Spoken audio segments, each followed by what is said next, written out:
Tahun 2016, permintaan sukarela PLKN aku lulus dan aku ditempatkan dekat kem yang masih di Johor.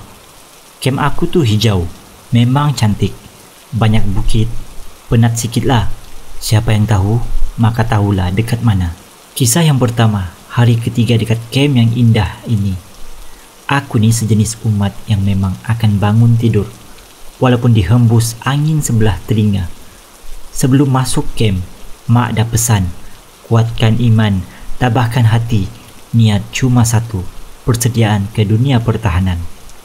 Begitu jiran depan katil aku kejut, tapi dia kejut cuma bisik je. Huina, bangun, dah nak subuh ni. Serta-merta aku bangun capai tuala pergi toilet, mandi, tanpa aku hiraukan keadaan dom masa tu. Habis mandi, aku pelik kenapa semua tidur lagi. Tak takut tuan marah ke? Dah siap aku keluar dom. Memang pelik sebab masa tu semua gelap dan semua orang tengah tidur. Termasuklah Wani yang tukang kejut tadi. Aku terus ke surau. Nak ke surau kena lalu dewan makan. Dan aku perasan encik pelatih kami tengah duduk dekat dewan makan dengan loreng askar dia tu. Tengok dan senyum je. Dekat surau aku capai Al-Quran dan telekung. Aku baca surah Al-Baqarah. Sepanjang 2 jam aku dekat surau. Bermacam-macam bunyi keluar. Tipu kalau tak bergetar kepala lutut ni. Tapi aku teruskan. Dalam hati, Tuhan je yang tahu. Tak lama kemudian tingkap surau kena ketuk. Woi Wirawati, kau buat apa pukul 3 dekat surau sorang-sorang ni? Dan aku macam, pukul 3? Tak gunanya Wani ni. Bertelekung aku lari ke atas. Encik yang tadi tengok aku baru nak pegang megafon untuk kejut subuh. Aku cerita semua. Dia kata, awal betul dia bagi salam perkenalan dekat kau. Special betul. Apa yang special pun aku tak tahu. Wani pun tak mengaku dia kejut aku. Jadi, siapa yang kejut aku malam tu? Allah je yang tahu. Oh ya, aku ni bukan penggemar jam tangan. Dan dom pula tak ada jam. Memang aku tak tahu pukul berapa masa tu. Kisah kedua, aku grup last yang sampai. So, kita orang kena duduk sementara dekat dom Delta. Aku company Charlie. Sebelah dom tu ada bilik rehat. Satu hari tu, dom blackout. Aku dan geng aku ambil keputusan nak main carom. Tanpa sengaja ya. Diulang, tanpa sengaja aku tersimpan satu buah carom dekat poket seluar aku. Aku lupa. Esoknya kita orang kena masuk dom lain. Aku dan geng aku semua masuk dom campur. Alpha, Charlie, Delta semua ada. 3 minggu selepas dekat camp, aku dapat panggilan interview untuk belajar dekat UPSI. Sebab aku memang nak kos tu, aku nekat nak weekend pergi Perak dan join interview tu. Semuanya berjalan dengan lancar. Sampailah malam terakhir aku dekat Perak.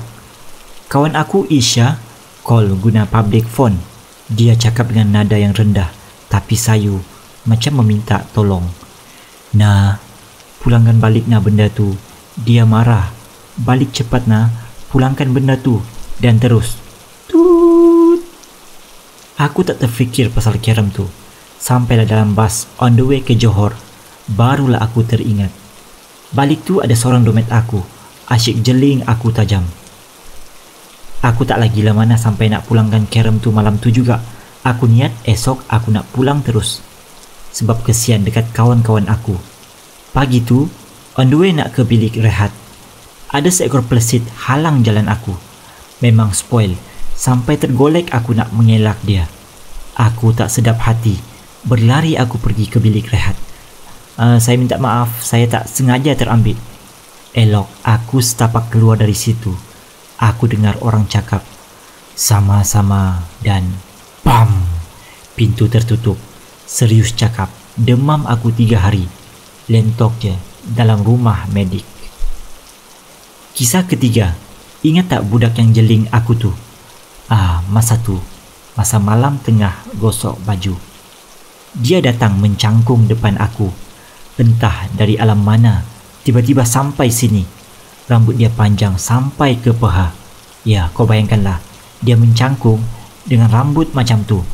Hampir-hampir setrika tu melekat dekat muka dia. Sopan je dia senyum dengan kepala sengit ke kiri dan cakap, "Kau ya yang ambil barang dia. Kau nak selamat, jangan masuk situ lagi. Kau dah kena tanda dengan dia tahu. Aku sayang kau dan kawan-kawan kita." Lepas tu dia terus belah. Sumpah, antara scary dan psycho aku rasa.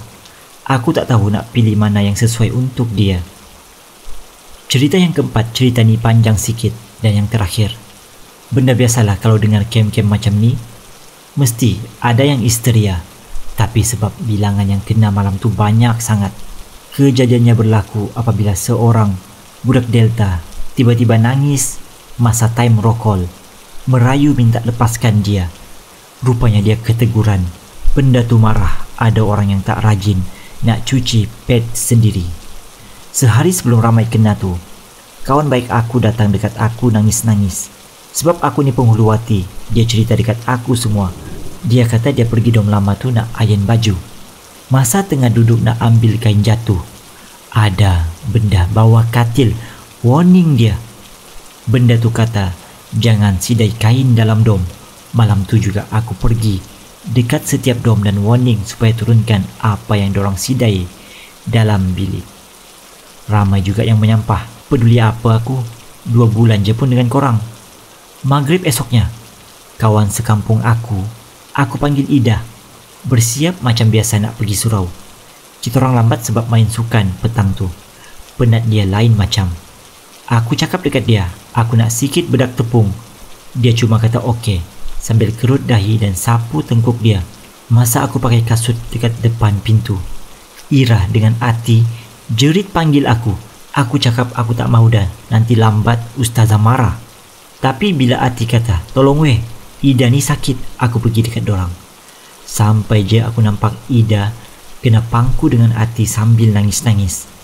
Aku ambil alih pangku kepala Ida, tapi berat dia tu macam ada tong air dekat dia. Aku cuma cakap, suruh dia mengucap sambil aku baca ayat kursi. Dan tiba-tiba Ida senyap, pandang aku sambil tersenyum. Waktu tu aku tengok mata hitam dia dengan slow motion menjadi besar. Kulit dia tiba-tiba gelap macam mayat dah 3 hari kena tinggal. Dia cengkam tangan aku. Tak tahu apa tapi aku rasa angin masuk dari tempat dia cengkam ke dada aku. Ida terajang katil sambil melekat dekat dinding. Dia kata, "Kau takut ke cu? Pandang sini, nak tengok muka takut tu." Aku ambil nafas secawan 2 dan jerit, "Allahu Akbar." Dia lepaskan aku. Aku lari nak ke surau. Tiba-tiba dia menangis dan panggil Ati pula. "Ati, Ati, tolong aku Ati. Kau kawan aku kan Ati?"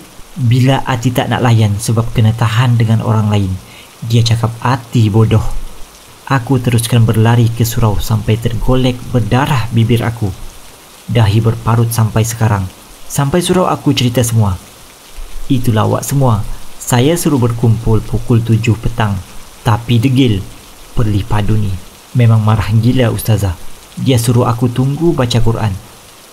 Aku tak tahu kenapa. Aku rasa nak muntah dan 1, 2, 3 dan seterusnya kena. Macam main pas-pas pula rasuknya tu.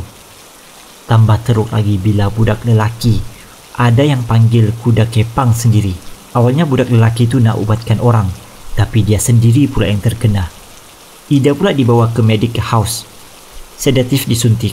Benda ni pandai. Dia main-main macam dia dah keluar. Tapi sandiwara je. Semua orang diarahkan ke dewan makan. Aku selaku seorang yang masih waras dan penghulu hati, kira semua orang. Kau bayangkan, dari 300 lebih, tinggal 56 orang. Aku tak tahu macam mana benda tu habis. Cuma yang aku tahu, yang terkena malam tu kena tidur dalam 2 dom. Ustazah settle situ. Bunyi monyet, burung, anjing semua keluar malam tu. Bunyi tu dari dom dorang. Esoknya ramai yang muka ada kesan penampar sebab benda tu degil, tak nak keluar. Ada yang terus nak balik. Ada yang sakit memanjang sampai lembek. Ida pula orang yang terakhir kembali normal. Alhamdulillah semua selamat malam tu. Itu saja kisah daripada aku. Terima kasih dan sekian.